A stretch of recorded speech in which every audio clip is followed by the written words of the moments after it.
தேனி அருகே கள்ளச்சாவி போட்டு இருசக்கர வாகனத்தை திருடிய நபரை சிசிடிவி பதிவுகளை கொண்டு போலீசார் தேடி வருகின்றனர்.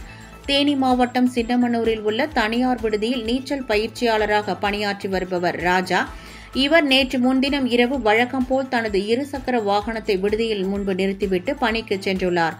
காலை திரும்பி வந்து பார்த்தபோது இருசக்கர வாகனம் இல்லாததைக் கண்டு அதிர்ச்சி அடைந்துள்ளார். இதையடுத்து விடுதியில் பொருத்தப்பட்டிருந்த சிசிடிவிகளில் இருந்த பதிவுகளை ஆய்வு செய்தபோது மர்ம நபர் ஒருவர் இருசக்கர வாகனத்தை கள்ளச்சாவி போட்டு திருடி செல்வது தெரியவந்தது. இது தொடர்பாக ராஜா அளித்த புகாரின் பேரில் சின்னமனூர் போலீசார் வழக்கு பதிவு செய்து சிசிடிவி பதிவுகளை கொண்டு குற்றவாளியை தேடி வருகின்றனர்.